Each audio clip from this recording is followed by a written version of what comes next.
Welcome to Studies Session 3, Trade Unions. Introduction. The emergence of wage employment and the formalization of work relations, which accounted for the birth of industrial relations system, also saw to the development of a lot of institutions that are saddled with the responsibility and structuring of the employer-employee relationships.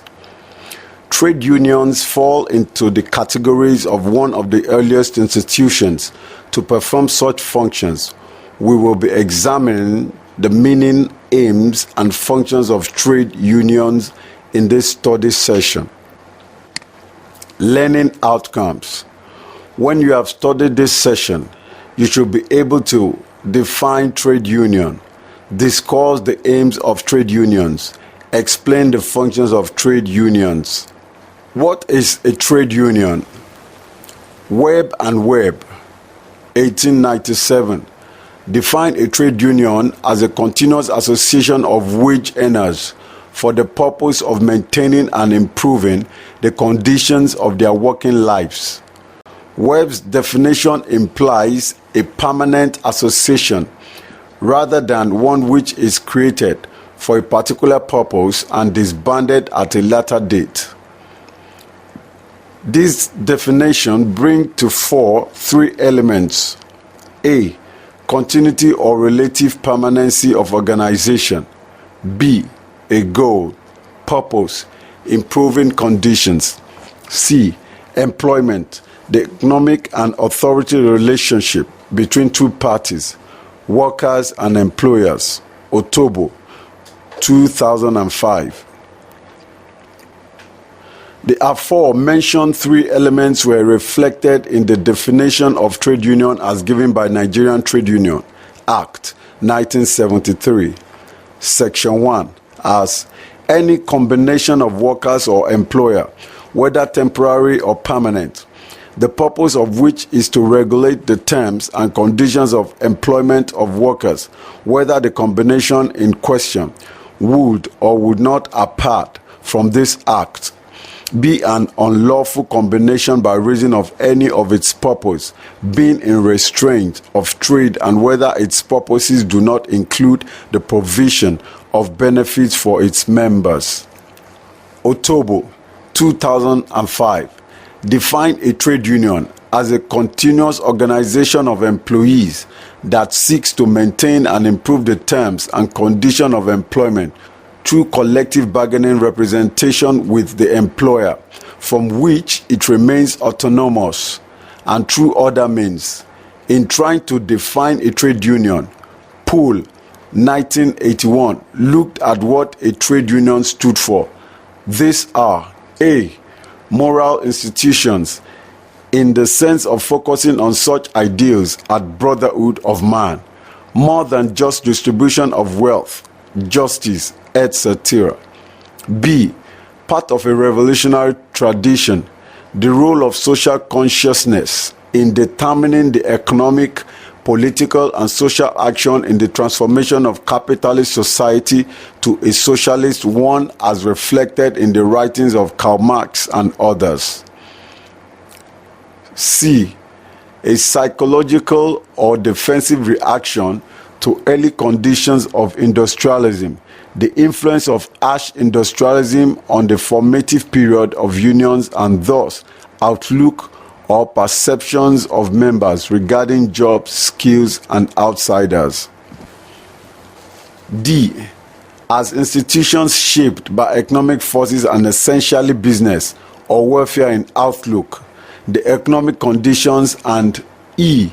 Political organizations in the two senses of being part of the democratic process and of reflecting strategic change in the balance of power between working people, employer, and governments. Green, 1994, mentioned the following characteristics which define a trade union thus: A. A statement that the organization is a trade union, in a similar way that a company has to make a statement in order to become a public limited company. B. Registration with the certification officer as a trade union, which accord it a special legal status. C. Independence from the employer, which may be evidenced by a certificate of independence from the certificate officer. D. Affiliation to the central body or center. E. Its principal aim being that of maintaining and improving the condition of its members. F. The possible use of sanctions to further its aims, taking industrial action. Aims of the trade union. The Trade Union Congress, TUC, in Britain, in its evidence to the Donovan Commission in 1965, gave the following as aims of a trade union. A. To improve the terms of employment. B. To improve the physical environment at work. C. To achieve full employment and national prosperity. D. To achieve security of employment and income. E. To improve social security. F. To achieve fair share in national income and wealth. G. To achieve industrial democracy. H. To achieve a voice in government. I. To improve public and social services. J. To achieve public control and planning of industry. Function of trade union. Carroll, 1969. Looks at trade unions as an association which discharges obligations to members in the matter of wage rates and employment conditions, undertaking responsibilities and commitments which are closely interwoven with social, political, and economic affairs generally. From this definition, a trade union will perform functions that can be classified as economic, political, educational, and social. Economic functions of trade union. According to Yesufu, 1984, the following economic functions are ascribed to trade unions. A. Overseeing the rates of payment of its members' wages with reference to the cost of living and acceptable living standards generally. B.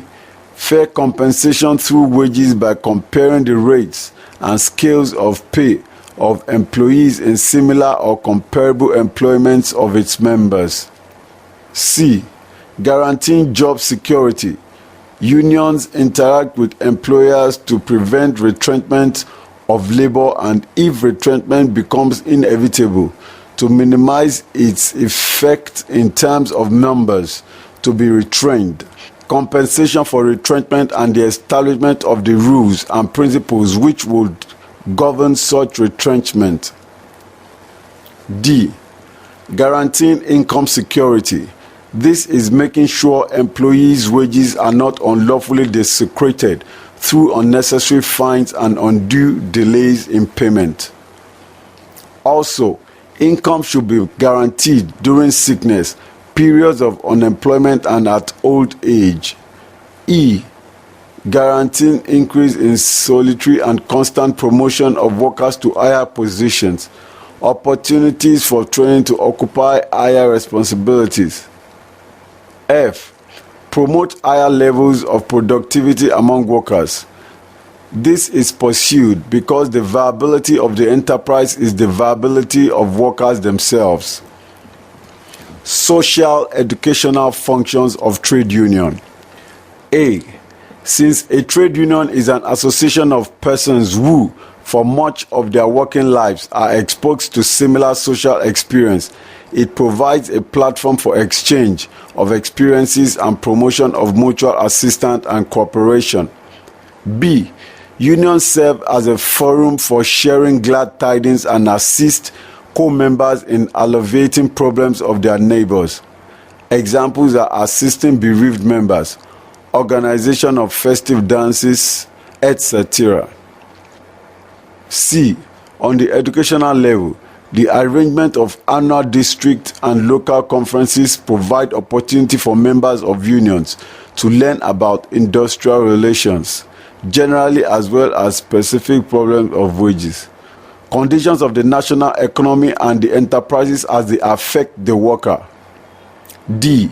Unions educate through newsletters and bulletins that are used to keep members abreast of its activities, political, social, and economic developments within the nation at large, and how it affects the workers. E. Unions provide advisory and consultancy services to their members in respect of their rights and claims against the employer. Political functions of trade union. A. There is a thin line between economic and political functions of trade unions.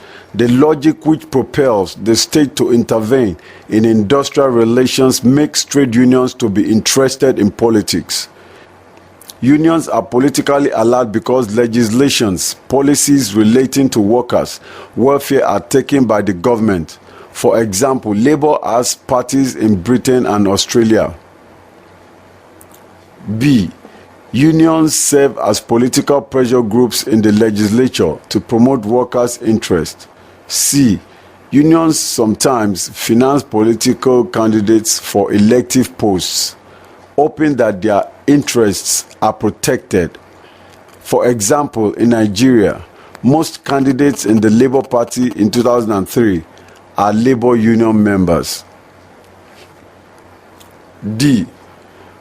Political structures within organizations are influenced by unions when they partake in joint consultation, collective bargaining, and collective decision-making process with management employers. Study session summary. In this study session, we learned the definition of trade union, also the aims of trade unions were taught, and the major function of any association to be called a trade union were also taught. End of study session 3. Thank you for listening.